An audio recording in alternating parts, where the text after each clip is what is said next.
Et salut à tous, c'est Sylvain, on se retrouve aujourd'hui pour une nouvelle vidéo. Donc pour vous présenter qui pour moi qui est le stuff le plus enfin le meilleur stuff au niveau du tanking, notamment pour un panda.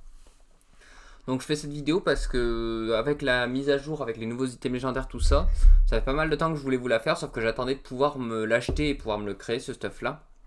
Parce que vous allez voir, il est très très cher. Mais il vaut le coup parce que il a en fait plein de petites particularités qui fait que c'est vraiment pour moi le meilleur stuff. Alors il y a plusieurs petites variantes, vous allez voir, mais globalement ça reste quand même la même base.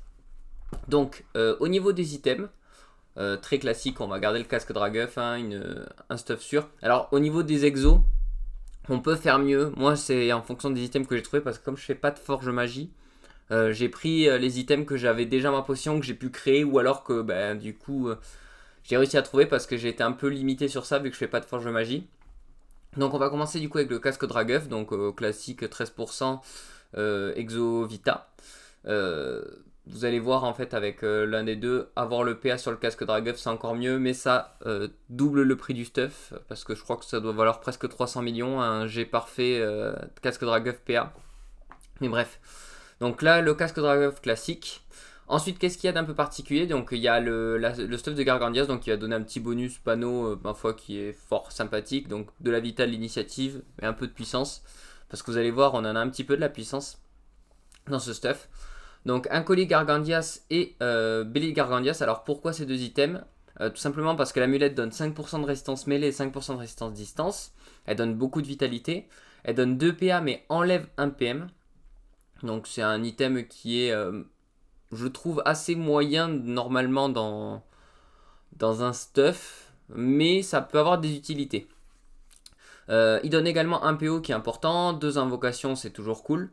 Et après ça va être résistance poussée. Toujours intéressant à prendre les résistances poussées. C'est quelque chose qui est toujours fort sympathique, qui va nous donner d'ailleurs pas mal de résistance poussée à la fin sur le stuff.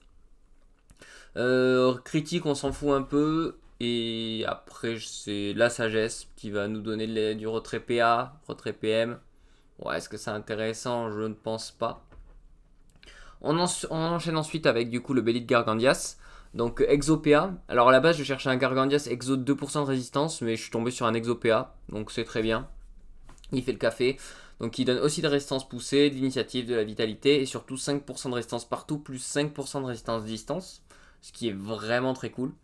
Donc ça déjà, ces 3 items, ça va avec casque Draguff donc qui va donner pas mal de résistance. Le Beat Gargandias qui va donner pas mal de résistance, on est déjà à 18% partout. Et avec le cumul des deux items, du coup on est à 10% de résistance distance et 5% de résistance mêlée. On va enchaîner ensuite avec un nanotique qui va donner également un PO. Des résistances poussées. Bon, résistance critique en moins, c'est un peu emmerdant. Mais bon, c'est un item qui donne beaucoup de résistance. Donc c'est pour ça que je l'ai pris. Avec de la résistance eau, résistance air, avec 3 d'exo, 3 de résistance eau. Je pense qu'on peut aller jusqu'à 4 d'exo, ce qui serait intéressant parce que vous pouvez voir à droite, j'ai 49% de résistance eau. Donc peut-être que c'est possible d'aller jusqu'à 14, en tout cas moi j'ai trouvé qu'un 13 et je guette si jamais j'en trouve pas un 14. Ensuite, du coup il donne pas mal de vitalité pour un anneau, donc c'est toujours intéressant.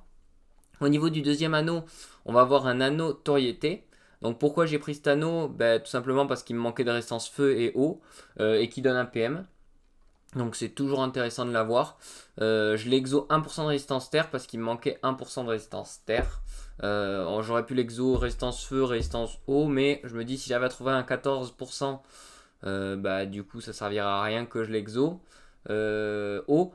Et au niveau résistance feu, j'aurais pu également, mais j'attends de voir si jamais il n'y a pas moyen de trouver un 3% sur la Requerel, mais je vous l'explique après.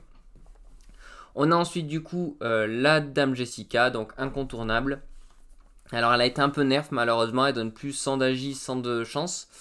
Elle donne 100 de puissance maintenant. Alors pourquoi j'appelle ça un nerf? Tout simplement parce que 100 d'agilité ça donnait 10 de tacle en plus. Ce qui est ce qui pêche le plus sur notre stuff, 80 de tacle. Mais vous allez voir qu'il est pas mal compensé par pas mal de petites choses, notamment par la Dame Jessica du coup, avec le bonus, donc c'est notre premier item légendaire, le bonus qui fait que vous allez retirer 60 de fuite à un mob, sachant que 2 de fuite est égal à 1 de tacle, c'est comme si vous aviez 120 de tacle en plus, donc là c'est comme si j'étais à 200. Je crois que je dis pas de bêtises. Mais vous allez voir, de toute façon, vous taclez quasiment tous les mobs à tous les coups. Le seul truc, c'est qu'il faut finir au cac du mob. Donc si jamais vous finissez pas au cac du mob, vous gardez les 80 de tacle.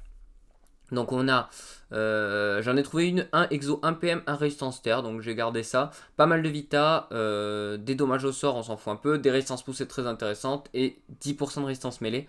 Donc ça c'est un item incontournable pour tout tank qui se respecte au cac. C'est vraiment un super bon item. Si vous voulez jouer distance, il y a une autre variante, c'est la servitude qui est intéressante aussi. Mais là, pour le coup, moi, c'est un stuff cac que je veux. Donc, Dame Jessica, ultra intéressante. On a ensuite le lance-éclair de Ménalt. Donc, pourquoi avoir pris cet item? Tout simplement parce qu'il donne 5% de résistance mêlée. Et il enlève 10% de résistance neutre. Donc, ça, c'est un peu emmerdant. Mais c'est l'item qui va changer en fonction des variantes. Donc, un PM toujours intéressant parce qu'il ne faut pas oublier qu'il faut compenser le PM qu'on a perdu là. Donc, 500 de Vita, très intéressant. 50 sagesse, c'est vraiment cool. On a de la puissance, 1 PM, 500 d'initiative. Donc vraiment que des trucs intéressants pour le panda. La fuite, bon on s'en fout un peu parce qu'on sera toujours taclé. Mais ce qui est vraiment cool avec ce stuff, enfin avec cet item, c'est le passif, enfin le passif de l'item légendaire qui donne 1 PM à toutes les entités en ligne de vue avec vous. Alors avant c'était plus fort, le panda il avait toujours 7 PM, ça aurait été overpété. Mais bon, c'est toujours intéressant, moi je le garde parce que j'ai toujours moyen d'avoir un perso en ligne de vue et donner des PM. C'est que du bonus, disons. Et l'autre variante qui existe, ce serait de mettre... tac, on va mettre ça. Ça serait de mettre la hallebarde de guerre. Alors pourquoi? Alors, moi je l'ai... Pardon. J'ai un peu de mal parce que tout simplement avec le moins de 2 PO, déjà qu'on n'a pas beaucoup de PO. Mais bon, donc 450 de vie, de l'intel, sagesse, critique, blablabla. Vous volez des PM au CAC, donc ça c'est déjà très intéressant. Vous avez 10% résistance feu. Et à la fin de chaque tour, le porteur retire 2 PM ennemis à son contact pendant un tour. Donc ce qui est super fort déjà. Et lorsque le porteur achève un combattant ennemi, il gagne 1 PM jusqu'à la fin du combat. Donc ça pareil, si vous avez à faire des kills avec le panda, c'est toujours super intéressant. Donc vraiment c'est un super bon item. Mais moi je préfère jouer la lance-éclair de Ménalt. Parce que disons que si vous mettez la hallebarde de guerre, vous gagnez 10% de résistance neutre. Vous gagnez 10, enfin vous passez à 50% feu, même beaucoup plus que 50%. Mais en contrepartie, vous perdez 5 de mêlée. Donc franchement, ça se vaut. Et vous perdez 1 PM aussi avec ça. Donc c'est-à-dire qu'il va falloir mettre un Vulbis dans votre ligne en bas. Donc c'est en fonction de vous, ce que vous préférez. Personnellement, je préfère le lance-éclair Ménalt, mais la hallebarde de guerre, de toute façon, elle compense avec. Si vous faites des kills avec, vous faites juste un kill, vous compensez. Donc vous avez des stats, donc vous pouvez taper. Voilà, donc ça. On a ensuite la Riquerel, donc 500 de vitalité, 100 de puissance, moins 1 PO encore. Ouais, c'est un stuff, vous n'avez pas beaucoup de PO. Elle donne 7% de résistance neutre, terre, feu qui sont très intéressantes. Elle donne du tac. Et pourquoi je la joue? Tout simplement son passif qui fait que pour chaque attaque que vous allez prendre, vous allez gagner point de bouclier sauf au corps à corps. Et vous gagnez 20 points de bouclier par case d'éloignement. Donc ça c'est vraiment un très bon item. Surtout si vous avez des frappes au multiline, je pense notamment au Sincercell en songe. Bon, il tape toujours à 2 cases, donc en soi vous gagnez 20 points de bouclier, vous gagnez 80. Mais disons que si vous avez des mobs qui tapent de loin pour 2 cases, notamment le Diabélial, bah, genre en éternel conflit, c'est overpété parce que il vous donne plus de bouclier qu'il vous tape. Ensuite, du coup, je garde le meilleur pour la fin. On a un Givre-Fuchs, donc moi je lui ai mis Arachnide comme bonus légendaire qui fait qu'à chaque fois que je repère un PM, je gagne des points de bouclier. Cumulable une fois, vous faites une picole, vous gagnez tout le temps point de bouclier, vous faites picole tous les tours de toute façon, quasiment avec Panda, donc vous gagnez toujours 150 points de bouclier, donc c'est toujours gratuit. Ensuite on a le classique Dofus Emerald, Dofus Ivoire, Primune, donc Primune et Dofus Ivoire qui permettent d'atteindre le 50% ou le presque 50%. Le Dofus Emerald, hyper important, de la vitalité, vous terminez au cac des mobs, vous gagnez des points de bouclier. L'Abyssal vous permet de gagner 1 PA ou 1 PM en fonction de si vous êtes au cac, distance. Les deux dernières carapaces du coup qui permettent d'atteindre ce qui vous manque dans vos lignes. Donc c'est assez modulable en vrai les trophées, notamment si vous avez un combat où vous avez un peu moins de dommages, besoin de résistance terre, vous pouvez mettre vous pouvez mettre un Dofus tacheté, vous pouvez mettre, enfin il y a plein d'autres items intéressants à mettre. Et on garde le meilleur pour la fin, donc les clairvoyances de Mariana, qui est sûrement l'item qui a eu le plus gros buff de sa vie.